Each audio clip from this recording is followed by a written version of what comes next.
একটা খুব কাজের জিনিস অ্যামাজন থেকে অর্ডার করেছিলাম, এইমাত্র এটা আমার হাতে পৌঁছালো। চলুন এটাকে আনবক্স করা যাক, তারপরে বাকি রিভিউটা আমি করে দিচ্ছি।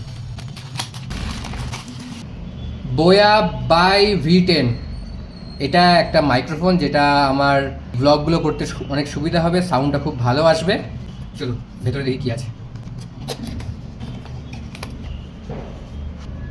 একটা ছোট্ট ব্যাগ দিয়েছে, ওয়ারেন্টি কার্ড, ম্যানুয়াল। এই যে দেখুন আমাদের এই এই প্যাকের সাথে একটা এরকম ব্যাগ এসছে, ব্যাগের উপরে বোয়া ব্র্যান্ডিং করা আছে, আর তার সাথে একটা রিসিভার, তার মাঝখানে বোয়া ব্র্যান্ডিং, আর এটা হচ্ছে ট্রান্সমিটার, এখানেও একটা বোয়া ব্র্যান্ডিং। এটা হচ্ছে চার্জার। এটার সব থেকে ভালো সুবিধা হলো এই রিসিভারটার সাথে যখন কথা বলতে বলতে মোবাইলের চার্জটা শেষ হয়ে গেছে, তো এটা যদি মোবাইলে কানেক্ট থাকে তো এখান দিয়ে আমি চার্জার পোর্ট লাগিয়ে চার্জিংয়ে বসিয়ে দিতে পারি। আচ্ছা, এইবার আপনাদের দেখাবো মোবাইলের সাথে যখন কানেক্ট হবে। আচ্ছা, তার আগে বলে দিই, এইখানে একটা লাইট আছে, কানেক্ট করার পরে সেই আলোটা জ্বলবে, আর এইখানেও একটা এলইডি আছে, আপনাদের দেখাচ্ছি সেটা। এই মোবাইলের সাথে এটাকে কানেক্ট করব, দেখুন কানেক্ট হলো। এই দেখুন লাইটটা ব্লিঙ্ক করছে, তার মানে এটা ট্রান্সমিটারের সাথে কানেক্টেড নয়। এখন ট্রান্সমিটারটা বন্ধ আছে। এবার ট্রান্সমিটারে যখন আমি এটাকে অন করবো, এটা অন করতে গেলে আমাকে মোটামুটি 1-2 সেকেন্ড প্রেস করে রাখতে হবে। দেখুন আমি প্রেস করছি,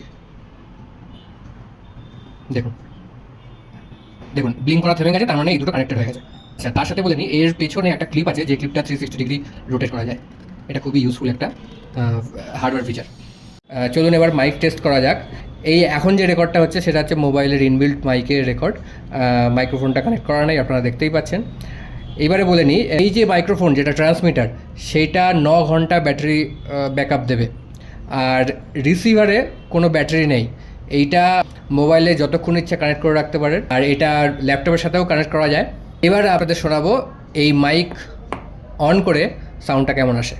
এখন যে রেকর্ডটা হচ্ছে সেটা হচ্ছে বোয়া মাইক্রোফোনের ট্রান্সমিটারের রেকর্ড, আর এখানে ব্লু লাইটটা থেমে গেছে, তার মানে এটা কানেক্ট হয়ে গেছে। আর এই বোয়া কোম্পানি ক্লেম করে এটা 50 মিটার দূর থেকেও এর কানেক্টিভিটিটা পাওয়া যাবে। এইবারে আসি, এই পাশে যে বাটনটা আছে এনআর, এটা হচ্ছে নয়েজ রিডাকশানের বাটন। এই বাটনটা যখন আমি একবার প্রেস করব, এইবার আমি কথা বলছি নয়েজ রিডাকশান মোড অন করে। আপনারা বলুন কোন মোডে সাউন্ডটা ভালো, মোবাইলের যে সাউন্ড সেটা, নাকি যখন ব্লু লাইট ছিল সেটাই, আর নাকি এখন? আপনারা শুনলেন মাইক্রোফোন কানেক্ট করে সাউন্ডটা কেমন। এখন আবার আমি মোবাইলের সাউন্ড রেকর্ড করছি। আচ্ছা, সবশেষে বলি এর কত দাম।